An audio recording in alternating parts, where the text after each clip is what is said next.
important thing that all of you need to do, no matter what your role is within your local community, is to communicate on a regular basis with your member of your legislature and also your member of Congress and also your superintendent and your school board members, as well as many of you are involved with your local arts council and their arts education programs, and your county commissioners are also very, very important. So it's really important that you kind of know who those people are and who specifically within your district. And of course, as you know, an election year is coming up next year, which is a very important election year. And it's just important that you, as a constituent, let these policymakers know, both at the local and the state and the federal level, that arts education really does matter to you. And not only arts education within your schools, but all of the arts education programs that many of your schools have in partnership with your cultural organizations within your communities. So it's just really important that even if it's just an invitation, if you're working for a school or you're working for a cultural organization that has a really strong arts education program that you're really proud of, it's just really important that you involve those policymakers and get them to those schools so they can see the impact that those programs have on the students, and not only on the students' lives, but as all of you know, when you go into a school that is rich with cultural amenities, arts and cultural amenities, it's a different environment.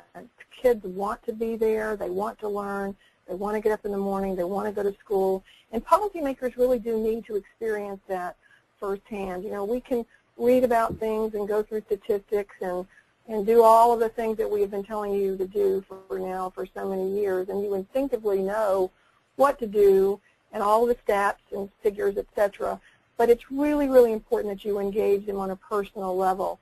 And by you actually going and telling them that these wonderful things are taking place in your school and kids are being transformed and they're staying in school and they're graduating, that kind of personal outreach to them and personal relationship with them is just so critically, critically important.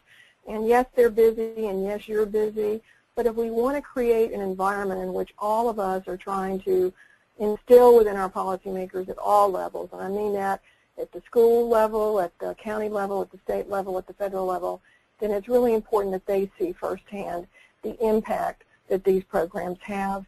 And they need to know that you as an advocate and your friends and your family and the family of your students, etc., this all matters and it's all important.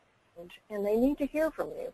So first of all, know who your legislators and who your policymakers are. Put them on your e-group. You know, get them on your Excel files and your address books, and make it a regular point to communicate with them.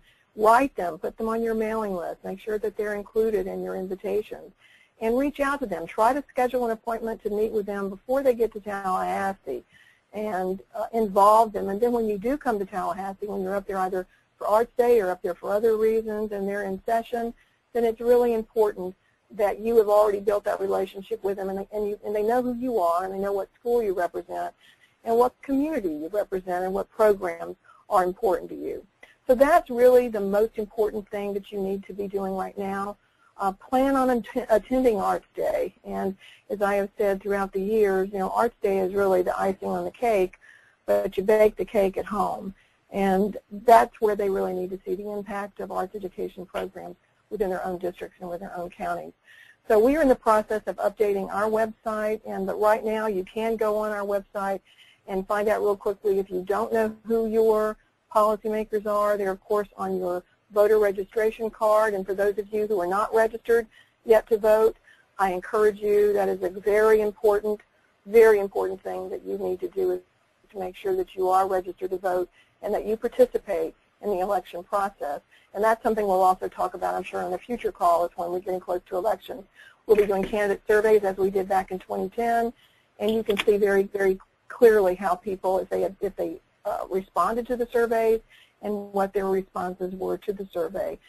Susan has up on the web page right now that legislative session is beginning early this year. It's not beginning in March like it normally does, but because of reapportionment, it starts in January and runs through March. So their committee meetings are already being held, and so session decisions will be made earlier in 2012 than they normally are. So this is a really good time for you to reach out to your legislators and to your members of Congress to start building those relationships. There are a couple of bills that have been introduced, and they were introduced the last couple of years, which we talked about before, which are the fine arts, participation in fine arts courses in our schools to get bonus points for the schools. Unfortunately, we feel just as strongly this year as we have in the past that there are so many key education policymakers behind the scenes that really and truly carry a lot of clout that do not want to see these bills passed.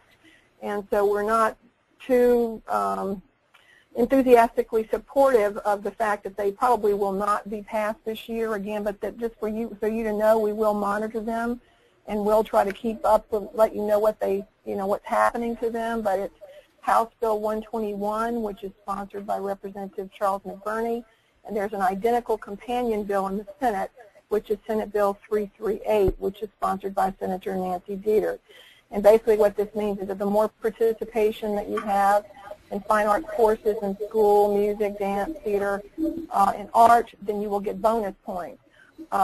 There's just a lot of people, staff members on education committees, as well as some foundations, some education foundations that simply are not supportive of these bills. So it's an uphill battle trying to get them, first of all, scheduled on committee meetings, as well as, of course, getting them through the entire House and then, of course, the Senate, too. So we'll keep you posted about those particular things.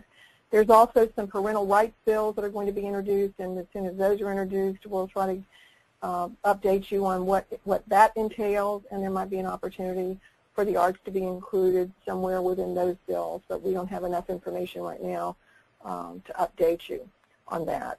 Also, at the federal level, there has been a movement to reauthorize the Elementary and Secondary School Act, which we, of course, know as the No Child Left Behind Act. And as we get, again, more detailed information about that, as far as we know in the Senate, the legislation that has been introduced still does have the arts as part of the core curriculum. But we are trying, as you know, to also get some additional clarity and some stronger definitions of the arts within that reauthorization bill. So when we know more about that and we have greater details about those bills and how they're moving forward, then again, we will notify you. And if there's specific action that we need for you to take, we encourage you to take the action immediately, because those of you who've been involved with this for a long time, you know that once session starts and once committees start meeting on specific bills, they change and move very quickly through the system. So a lot of times we ask you to do something for a particular committee meeting. In other words, so we can tell committee members we either want you to support this, not support it, support an amendment, not support an amendment. And if you don't act on it right away, then many times it's too late. The committee meets, they make their decisions, they vote on an issue, and then it's either killed or it moves on to another committee. So when you get an alert, when you get an action alert, either from your service organization, from your specific discipline organization, from the Florida Cultural Alliance, from Americans for the Arts, it's just really, really important that you follow through and you take action on that immediately. And most of the time it's very easy, it's very quick to take action. But let me emphasize, as I did earlier, nothing, nothing, nothing is more important than you, especially if you have strong arts education programs and the parents of your kids and your schools, that they let the policymakers know that these programs are vital. They're vital to the students' achievement. They're vital to higher graduation rates. They're higher level thinking skills, 21st century workforce. You have all those talking points that we've talked about so many times before, but you've got to take that initiative to reach out and let these policymakers hear from you. I can't emphasize that they've got to hear lots of voices, and they've got to hear lots of voices that this is important and that it matters. So that is my kind of 2-cent cheerleading speech. And again, we encourage you when you get action alerts that you take a few minutes to follow through and you act upon them. But right now, please just add onto your email group and into your address book exactly who your policymakers are, your superintendent of your county, your school board members.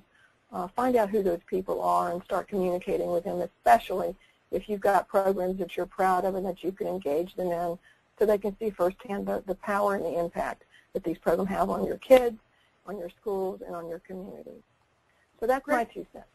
Thank you. Thank the advocates on the phone, and to keep up the good work, and to recruit. We need as many advocates who are focused and clear-headed and follow through. That's just really important. Wonderful. Okay, thanks a lot.